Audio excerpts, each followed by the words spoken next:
Dennis Wilder is a former special assistant to President George W. Bush. He's also managing director for the Initiative for U.S. China Dialogue on Global Issues at Georgetown University. I asked him about his impressions of President Xi's keynote address. I was very heartened by President Xi's speech. I think that he is indicating to Washington that he is ready to negotiate and that we can avoid a trade war. I liked what he was saying about cutting tariffs, about allowing more access into the financial markets in China, financial services. There were a lot of good things that he said in that speech, and I think that if he follows up, and if the Trump administration is willing to negotiate seriously on this, we can come to a good place. Now, the markets responded well. Trump even tweeting that he was thankful for President Xi's comments. He went on to say, quote, "We will make great progress together." Do you see this as an easing of the tensions? Is this going to calm down some of the fears that we've seen coursing through the United States? I think so. I think all of this talk of a trade war is a little bit hyped up. What we are seeing now, if I can use a military analogy, is really skirmishing between the United States and China. The Trump administration obviously took the 301 action in part to press Beijing and to show its seriousness. Beijing, on the other hand, has taken some other steps. But remember that none of these are going to actually go into effect on the 301 for at least 2 months.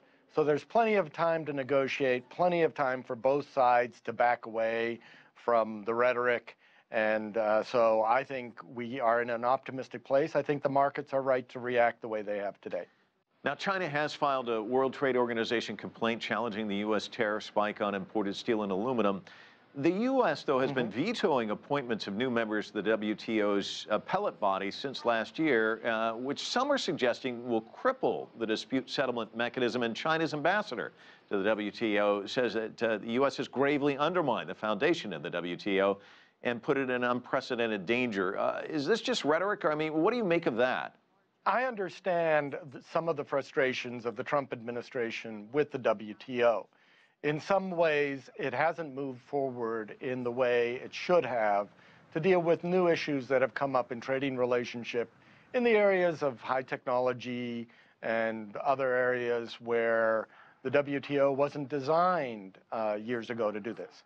Now, does that mean we should throw the baby out with the bathwater, that we should decide that the WTO is not worth having?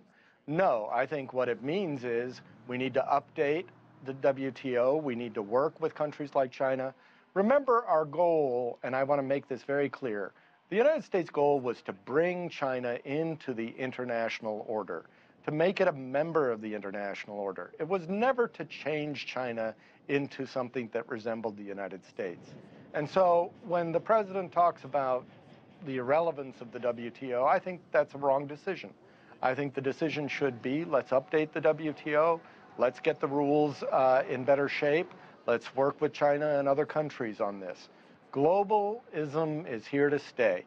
We cannot go back to a day of protectionism. It just won't work. So then let me ask one final question.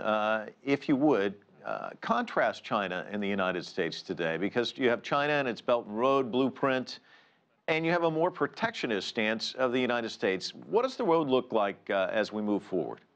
I think that you have an American president who is talking in a way that gives the impression of protectionism. But when I talk to American businesses, when you talk to various state governments around the country, they're not protectionist. And so while I think there is some wrong-headedness here in Washington on this issue, I think the American people basically still know that we are moving in the direction of globalism, and that in this case, at least, China has it a little bit more right than the United States does at this moment.